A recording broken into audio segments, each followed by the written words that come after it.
संगम काल में जो दक्षिण की धार्मिक अवस्था थी, वह एक प्रकार से उत्तर भारत की जो आर्य संस्कृति थी, लगभग उससे पूर्णतया दक्षिण भारत की संस्कृति भी प्रभावित थी। हम कह सकते हैं कि संगम काल में उत्तर और दक्षिण के बीच एक अद्भुत समन्वय हमें देखने को मिलता है और यह समन्वय हमें जो दृष्टिगोचर होता है, उस समन्वय के पीछे दक्षिण में आर्य संस्कृति के प्रचार के लिए, या हम कह सकते हैं उत्तर और दक्षिण के मध्य सांस्कृतिक संबंध स्थापित करने में प्राचीन जो वैदिक ऋषि हुए हैं, अगस्त्य ऋषि, उनकी महत्वपूर्ण भूमिका मानी जाती है। दक्षिण भारत में और यहाँ तक कि उत्तर भारत में हम कह सकते हैं कि दोनों पक्षों में हम कह सकते हैं कि उत्तर भारत और दक्षिण भारत में अगस्त्य ऋषि से संबंधित अनेक जनश्रुतियां प्रचलित हैं। आपने सुना होगा कि किस तरह अगस्त्य ऋषि ने टिटहरी के बच्चों को बचाने के लिए समुद्र को पी लिया था। यह जो आख्यान है, अगर इस आख्यान का हम तार्किक विश्लेषण करें तो हम पाते हैं कि टिटहरी के बच्चों को बचाने के लिए अगस्त्य ऋषि ने जो समुद्र पी लिया था, उसका एक लाक्षणिक अर्थ यह जाता है कि अगस्त्य ऋषि ने समुद्र पार तक यात्रा की, या हम कह सकते हैं समुद्र पर विजय प्राप्त की, या समुद्र को उन्होंने पार किया। या हम कह सकते हैं कि अगस्त्य ऋषि ने दूर दूर तक सामुद्रिक यात्राएं की। तो इस तरह अगस्त्य ऋषि का जो दक्षिण में ब्राह्मण धर्म के प्रचार के लिए जो कार्य उन्होंने किया, या हम कह सकते हैं कि आर्य संस्कृति के प्रचार के लिए उन्होंने दक्षिण में जो कार्य किया, उस कारण दक्षिण में अगस्त्य ऋषि का प्रभाव व्यापक रूप से हमें देखने को मिलता है। ऋषि अगस्त्य का के जो आश्रम हैं, उत्तर भारत से लेकर दक्षिण भारत तक लगभग हम कह सकते हैं कि सर्वत्र विद्यमान है। पश्चिमी घाट के दक्षिणी छोर पर आज भी अगस्त्य आश्रम स्थित है और यहाँ से हिंद चीन तक, जो हिंद चीन जिसे इंडो चाइना कहते हैं, वहां तक अगस्त्य ऋषि के आश्रम आज भी विद्यमान हैं, जो हमें यह स्पष्ट कराते हैं कि किस तरह अगस्त्य ऋषि का प्रभाव भारत में ही नहीं बल्कि सुदूर पूर्व एशिया तक फैला हुआ था। अगस्त्य ऋषि की कहानियां वैसे तो रामायण और महाभारत में आपने सुनी होंगी, क्योंकि जैसे मैंने बताया कि अगस्त्य ऋषि जो ऋग्वेद में मंत्र दृष्टा ऋषि हैं, जिन्होंने मंत्रों की रचना की है। भले ऋग्वेद ये मानता है कि उन्होंने केवल मंत्रों को ईश्वर द्वारा रचते हुए देखा है। उनकी पत्नी लोपामुद्रा तथा उनकी बहन का भी ऋग्वेद में वर्णन है। दक्षिण भारत में अगस्त्य ऋषि ने जो आर्य संस्कृति का, या हम कहें ब्राह्मण धर्म का जो प्रचार किया, उस संदर्भ में कुछ आख्यान हमें देखने को मिलते हैं। एक तो यह कि एक आख्यान यह मिलता है कि अगस्त्य ऋषि जब उत्तर भारत से दक्षिण की ओर गए तो विंध्याचल पर्वत ने उन्हें जाने नहीं दिया, तो उन्होंने विंध्याचल को नतमस्तक किया, उसको झुकाया, अर्थात विंध्याचल में अगस्त्य ऋषि को अपना गुरु माना और गुरु के चरणों में उसे शीश नवाकर, जब उसने गुरु के चरणों में शीश नवाया, नतमस्तक हुआ, तो अगस्त्य ऋषि ने ये कहा कि मैं जब दक्षिण से उत्तर आ जाऊंगा तब तुम अपनी पूर्व स्थिति में जो आकार तुम्हारा बढ़ा हुआ है तब तुम उस रूप में आना। और कहते हैं तब से विंध्याचल की ऊंचाई कम हो गई और उत्तर और दक्षिण के लोगों का आपस में संपर्क हुआ। ऐसी ही एक कहानी अगस्त्य ऋषि और इलवल, जो वातापी का जो राक्षस जो कहा जाता है, वातापी जो वादामी जिसे कहते हैं हम, कि वहां के राक्षसों का किस तरह अगस्त्य ने नाश किया था, उस संदर्भ में भी एक आख्यान है। और इसी प्रकार जो मैंने अभी बताया था समुद्र को पी जाने की कथा है, वो भी मैंने अभी आपको बताया। तो इन सब आख्यानों से यह ज्ञात होता है कि अगस्त्य ऋषि दक्षिण भारत में गए और उन्होंने वहां वैदिक संस्कृति या हम कह सकते हैं आर्य संस्कृति का प्रचार किया और उत्तर और दक्षिण में अद्भुत समन्वय स्थापित किया। साथ ही साथ जो तमिल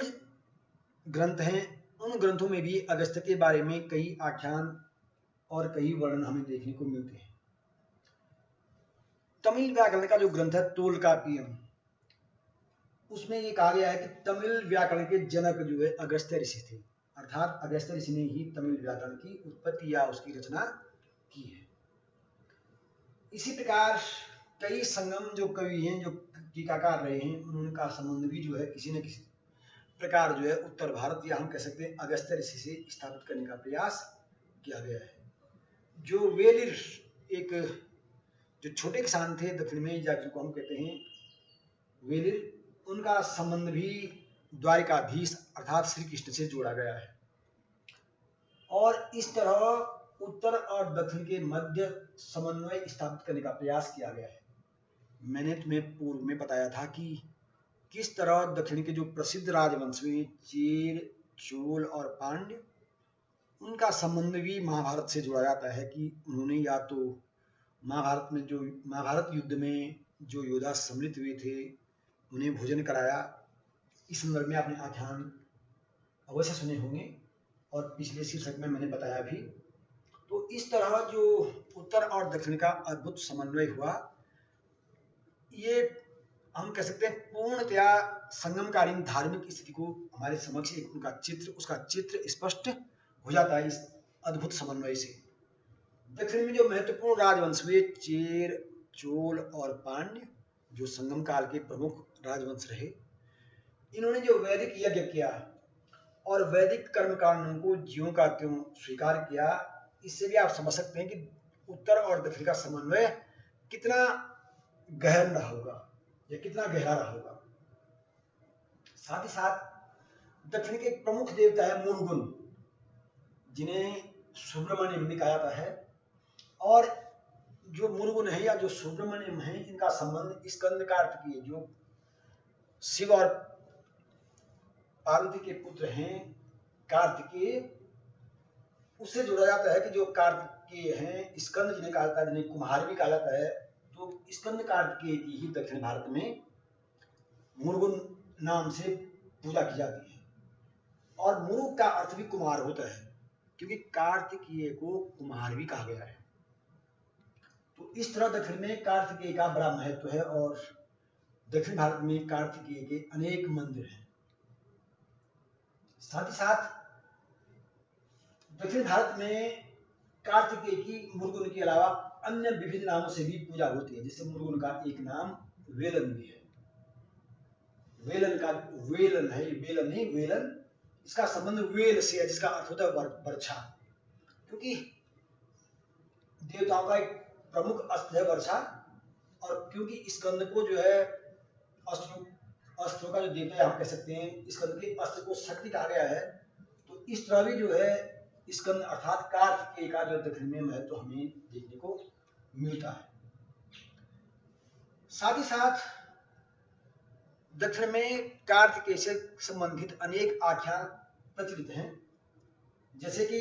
जो कार्तिकेय मुरुगन जिन्हें दक्षिण में कहा जाता है, उनकी अनेक पत्नियों में से एक पत्नी पुरुवस्वी है, जो कि दक्षिण भारत में एक पर्वतीय जनजाति की स्त्री वो मानी जाती है, पुरुवस। इस तरह हम समझ सकते हैं कि एक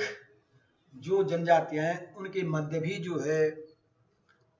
एक सांस्कृतिक संबंध स्थापित करने का प्रयास दक्षिण में हुआ है। और इसीलिए इसी सांस्कृतिक संबंध को सिद्ध करने के लिए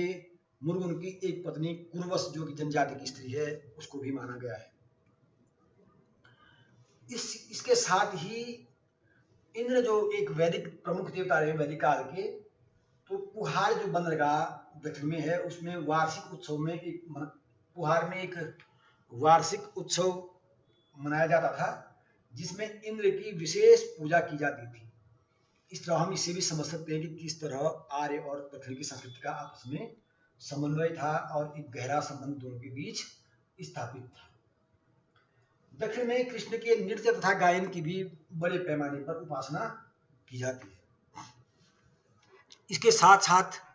दक्षिण में बड़े पैमाने पर ग्राम देवताओं की पूजा प्रचलित रही है। साथ ही साथ जो तमाम प्रकार के जो पशुचारण की जीवन पद्धति है, या हम कहते हैं टोनटे, जो गण चिन्ह, जो विभिन्न जनजातियों के अपने चिन्ह होते हैं, उन चिन्हों का जो पूजन है वो भी दक्षिण में व्यापक पैमाने पर प्रचलित रहा है। साथ ही साथ बलि प्रथा भी संगम काल में दक्षिण में प्रचलित थी।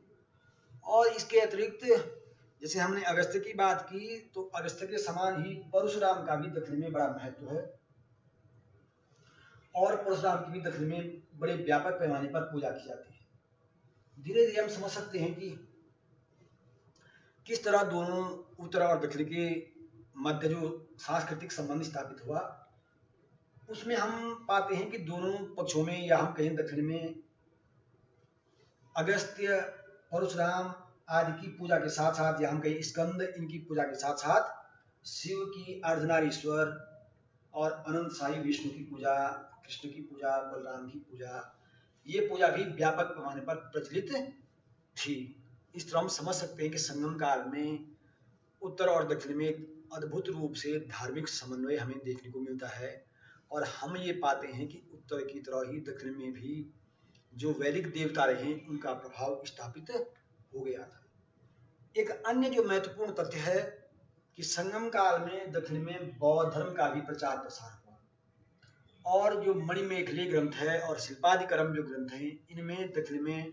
बौद्ध धर्म का प्रचार किस तरह हुआ, उस संदर्भ में इन ग्रंथों से हमें जानकारी प्राप्त होती है। आपने अध्ययन किया होगा कि अशोक ने तमिल प्रदेश में भी, अर्थात दक्षिण में भी अपने प्रचारक, धर्म प्रचारक भेजे थे बौद्ध धर्म के प्रचार के लिए, और उसने वहां पांड्य, चोल, केरल पुत्र, सतीय पुत्र आदि राज्यों में उसने मनुष्यों तथा पशुओं के लिए चिकित्सालय बनवाए, और बौद्ध धर्म का प्रचार करने के लिए उसने अनेक चैत्यों और विहारों का निर्माण दक्षिण में किया। इस संदर्भ में पश्चिमी घाट के पर्वतों पर जो चैत्य और विहार बनाए गए, आज भी उनके अवशेष हमें देखने को मिलते हैं। इसी प्रकार ऐसे ही अवशेष पूना के निकट भी विद्यमान हैं, और साथ ही साथ अमरावती के जो स्तूप हैं वो हमें दक्षिण में बौद्ध धर्म का एकदम प्रत्यक्ष साक्षात्कार करवाते हैं। और इसके अलावा दक्षिण में अनेक प्रकार के जो प्रतीक हैं बौद्ध धर्म के, जैसे त्रिरत्न, जिसमें स्तूप, बौद्ध वृक्ष, बुद्ध के जो चरण चिन्ह हैं, ये इनके जो ये त्रिरत्न के प्रतीक हैं, इनका चित्रण भी दक्षिण में बड़े व्यापक पैमाने पर हुआ है। साथ ही साथ नागार्जुन कोंडा, गोरी, घंटासाल, जो कि आंध्र प्रदेश में जैसे घंटासाल वहां पर है, कांचीपुरम में जो बौद्ध धर्म के प्रसिद्ध केंद्र रहे हैं, आज भी बौद्ध धर्म के साक्ष्य इन स्थानों पर उपलब्ध होते हैं, जिससे हमें स्पष्ट होता है कि दक्षिण में संगम काल में बौद्ध धर्म का भी एक प्रकार से व्यापक प्रचार प्रसार हो गया था। इसी तरह जो महायान बौद्ध धर्म शाखा की जो नागार्जुन प्रसिद्ध दार्शनिक हुए हैं, दक्षिण में उनके शून्यवाद का भी हमें प्रभाव देखने को मिलता है। और जो बौद्ध धर्म का एक प्रसिद्ध आचार्य हुआ है दिंगनाग, उसके बारे में कहा जाता है कि वह मूलतः कांचीपुरम का ब्राह्मण था, और उसने प्रमाण समुच्चय, न्याय प्रवेश, प्रज्ञा पारमिता पुंडार्थ, इन ग्रंथों की रचना दिंगनाग ने की थी। धर्मपाल भी कांची का ही बौद्ध आचार्य था, उसके बारे में कहा जाता है कि धर्मपाल कांची का बौद्ध आचार्य था। और जैसे मैंने बताया कि संगम काल में किस तरह शिल्पादिकर्म और मणिमेखली में बौद्ध धर्म और जैन धर्म के बारे में हमें जानकारी मिलती है, तो इससे भी स्पष्ट होता है कि दक्षिण में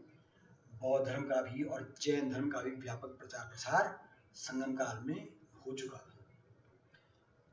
जैन धर्म का जो प्रचार प्रसार दक्षिण में हुआ, तो इसके साक्ष्य हमें सर्वप्रथम चंद्रगुप्त मौर्य के समय देखने को मिलते हैं। जब चंद्रगुप्त मौर्य ने राजपाट त्याग कर अपने पुत्र को राजपाट सौंपकर स्वयं वह जब जैन भिक्षु बन गया था तो वह जैन साधु भद्रभाव के साथ दक्षिण की ओर गया, और दक्षिण में जो मैसूर में श्रवणबेलगोला नामक स्थान है, उस स्थान पर जाकर चंद्रगिरी जो एक पर्वत है, उस चंद्रगिरी पर्वत का जो नाम पड़ा, विद्वानों का मानना है उस पर्वत का नाम चंद्रगुप्त मौर्य के नाम पर ही पड़ा, और वहीं पर चंद्रगुप्त मौर्य ने अपना काया क्लेश कर प्राण त्याग दिए थे, निर्वाण को प्राप्त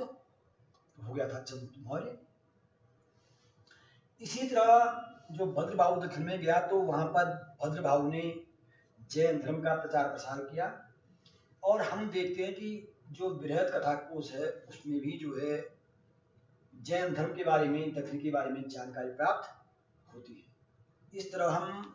समझ सकते हैं कि किस तरह संगम काल में दक्षिण में जैन धर्म और बौद्ध धर्म का भी व्यापक प्रचार प्रसार हुआ।